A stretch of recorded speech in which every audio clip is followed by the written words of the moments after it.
اعوذ باللہ من الشیطان الرجیم بسم اللہ الرحمن الرحیم۔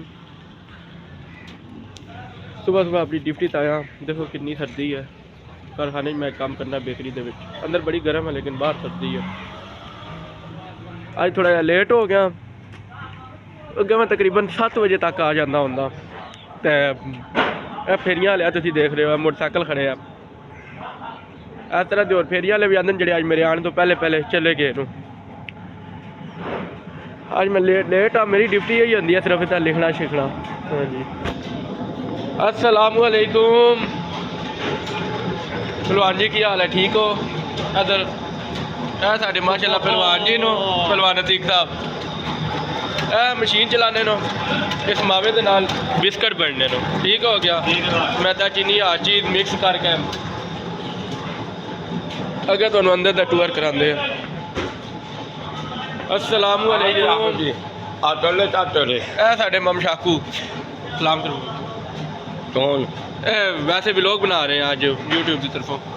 اور فٹ ہو؟ رات کیسی گزری ہے؟ کام شام صحیح؟ السلام علیکم۔ اور جگنو ٹھیک ہے؟ اور عثمان ہے فٹ ہے؟ ہاں جی بابا جی، السلام علیکم، کی حال ہے؟ ٹھیک ہو؟ جا انہوں نے آخیا کہ اچھا جی لوگ بنا کے سینڈ کرو اپنی بیکری کا۔ میں اچھا جی بنا دینے۔ ہاں جی برگر جڑے تسی بڑے شوق نال نہیں بازاراں چوں کھاندے ہو، وہ برگر۔ السلام علیکم خاتم صاحب، کی حال ہے؟ ٹھیک ہو؟ کیسی ہے صحت طبیعت؟ بند پیک کر رہے ہو؟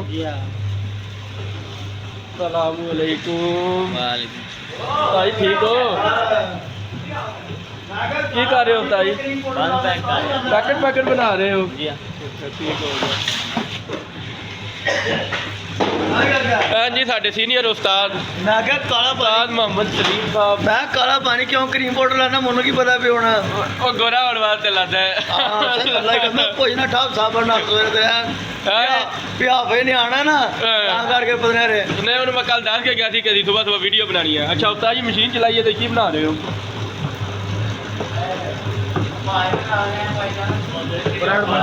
بریڈ ایک ہی ہے، آٹا گوندھو خمیر میدا کنی دن تیار ہو جائے گا؟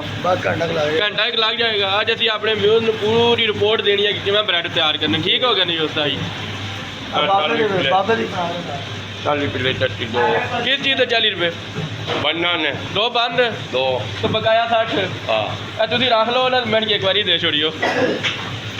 السلام علیکم چاچے دا کی حال ہے؟ ٹھیک ہے؟ اور اے جی ساڈے چاچے دا پتر، خالی نام دا رشتہ دار۔ ٹھیک ہو گیا لیکن کوئی گل نہیں۔